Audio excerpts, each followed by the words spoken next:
Saudi Stories channel welcomes you. Please subscribe to the channel.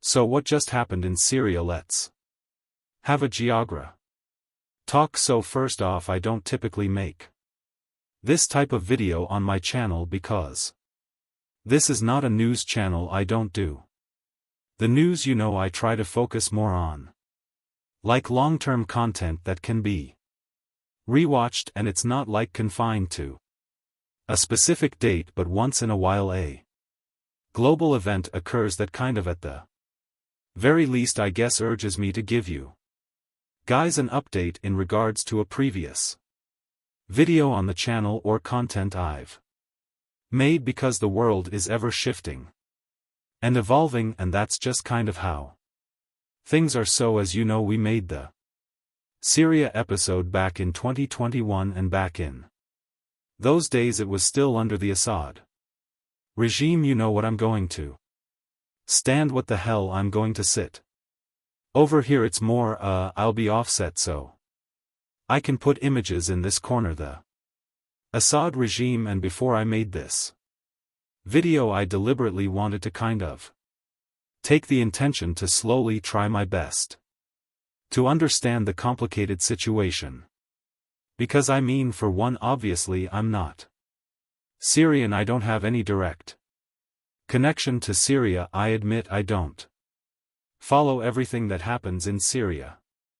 Prior to this, I kind of had like an outer crust basic understanding of the Assad regime and his father, blah blah blah, but I didn't really know all the small little details that led up to this point. So I deliberately made a post on all of my social medias asking you guys my Syrian geography to help me. I wanted to hear from you guys. I wanted you to kind of give me your input on what you thought was appropriate to say, and I got a lot of responses. I got a lot of Syrian subscribers, and even some of my subscribers were actually in Syria, experiencing it as it was going on. I read your messages, and they were very helpful to helping me understand this. So for the sake of brevity, I'm just going to try to condense this as quick as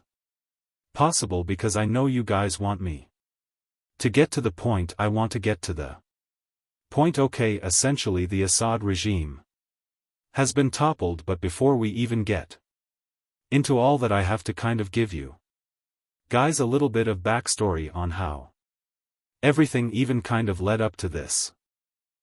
So you have to understand, like, Syria has gone through a lot in the past 2 decades, let alone 5 decades of dictatorship. So Bashar al-Assad is the son of his father. Oh my god, I can't believe I. So before Bashar al-Assad, his father Hz was in charge, and it all started in 1970. Long story short, during this time the Assad regime power vacuum became super evident, the most heinous and notorious incident being the Hamama massacre in the 80s. Basically in Hama, people were protesting and they were trying to oppose him. He sent in troops, surrounded the city, and absolutely struck down tens of thousands of his own civilians. It was done as a means to send a message to not defy him after he passed away in 2000. Just like any other absolutely legit democratic state. What do you think happened? They held an election, and by golly gosh, his son was on the ballot, and before he even ran for presidency, there was actually a law that said you had to be at least 40 years old to be president. But they changed the law just at the right time to 34, and oh how convenient. He was 34 at the time.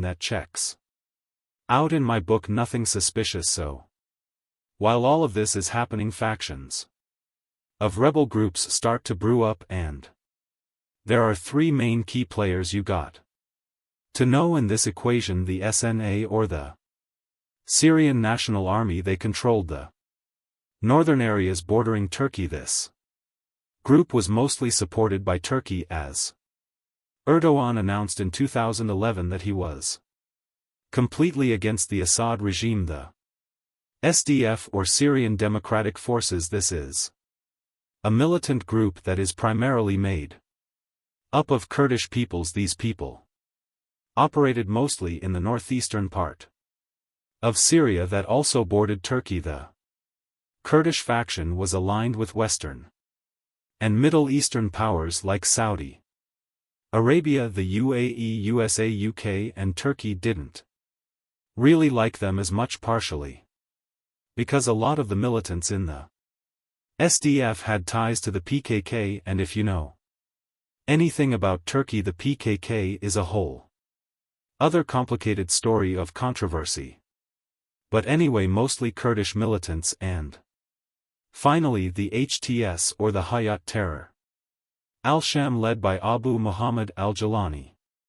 Sorry if I butchered any of that. So the HTS wasn't directly allied with any nation-state completely. Most of their allies were other regional militant groups such as the Turkestan Islamic Party, the Syrian Muslim Brotherhood, the Army of Glory, and they also worked at the SNA sometimes as well. This is probably the most important one because this is the military faction that actually led the downfall of Assad's regime. So in December of 2024 the HTS marched into Damascus, who essentially ousted Assad, who fled and is now in exile in Russia, as his government party was supported by Russia and Iran.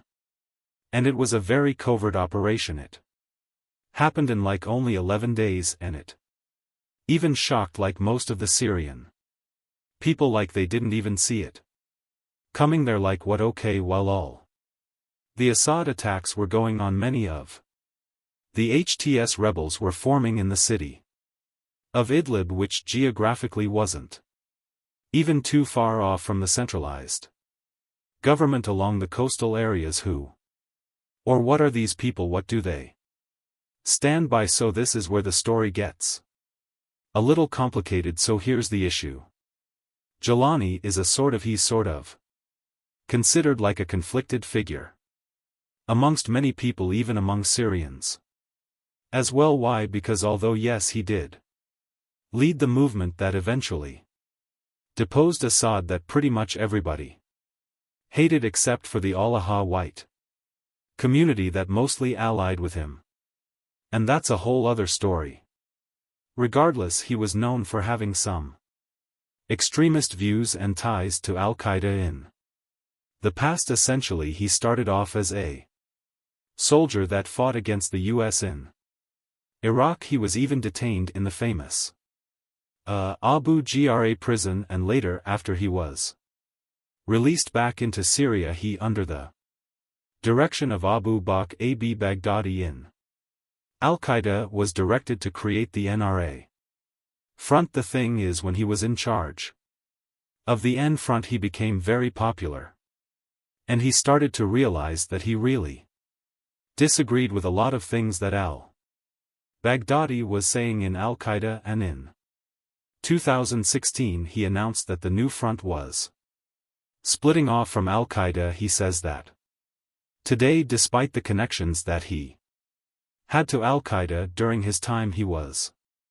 not actually personally involved in any terror activity, and many might say that him splitting off from al-Qaeda and branding into the HTS, as well as occasionally working with other forces like the US to fight against ISIS, that might be in the very least be considered evident that he wasn't happy with the way how things were before when he was under his extremist views. He has since claimed that he has denounced his extremist ways in the past and preaches a pluralistic and tolerant motive towards the future of Syria. In response to a question about his political military evolution, he has quoted for saying, "I believe everyone in life goes through phases and experiences. A person in their 20s will have a different personality than someone in their 30s or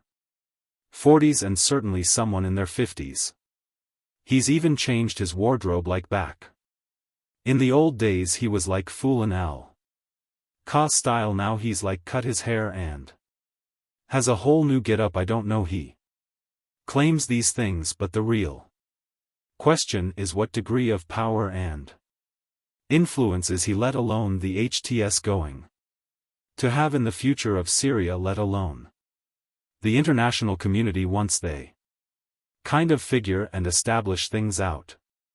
The HTS officials have actually put out a statement: "We welcome the international community support, but we do not need them to manufacture a process that we are already implementing. We refuse to step into the traps of the past." So when I read the emails and messages from my Syrian subscribers, it kind of seems to me the consensus is generally that they are happy and celebrating that the Assad regime is over. However, Syrians are not stupid. They know how this game usually plays out across the world. They've seen it in the past. They know that in situations like this there are many different avenues that can be taken in terms of leadership and action and policy, and they have to be very careful that they figure out the right path, and they kind of have to do it fast, because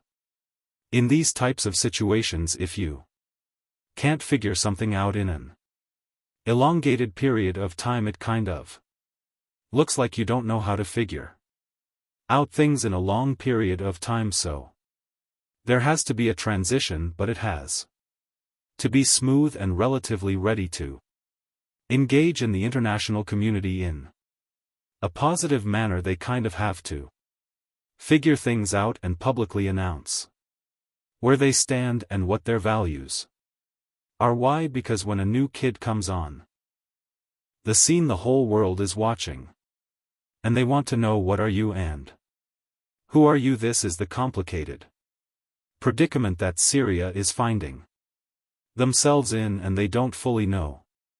Yet they're trying to figure it out. They have ideas, but it'll take some time. Everybody knows the situation is very fragile, and they have to take very careful steps to make sure that everything transitions smoothly. For what it's worth, they are basically going to change their flag to the 3-star green trib band. It was basically the flag that they used in the First Republic, and it symbolizes all of the Arab caliphates in the area. You know, I'm going to be a little honest, I always kind of thought their old flag was kind of stupid, because it was basically the flag that they used under that failed Arab Republic with Egypt, and like it fizzled out and broke apart, but they still kept the flag, even though Egypt isn't part of their country anymore. It's like they were just lazy, and they're like, yeah, we'll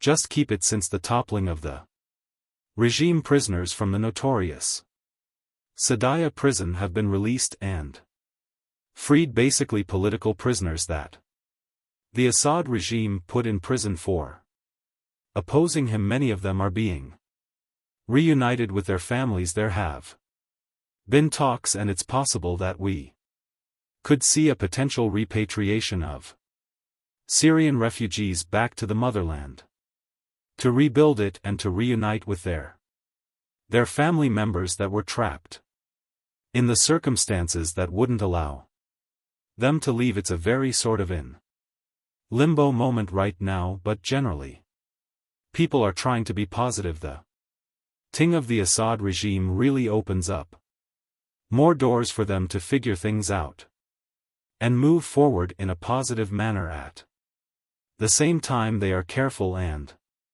cautious, and keeping an eye on figures that are assuming roles of influence right now, but for what it's worth, they're trying their best, and I really hope this is going to be a positive chapter for the future of Syria. I am actually really wanted to go to Syria for the Syria episode, but obviously, during that time the circumstances wouldn't allow me to, and yeah, I really hope if things get kind of smooth and figured out, I would absolutely love to go there, and I'd actually really like to meet you guys, the Syrian geograph peeps, and hear your stories while in Syria.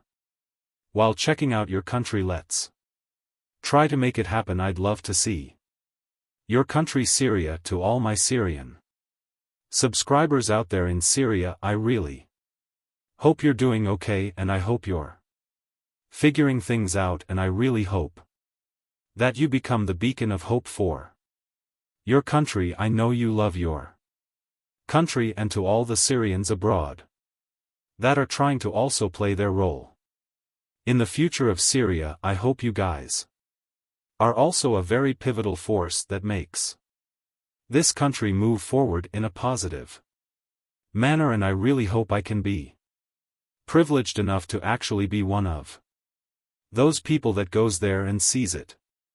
In any case, cheers, hope you guys are all doing good, and stay cool, stay tuned.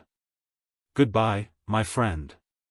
I hope you subscribe to the channel and like the video.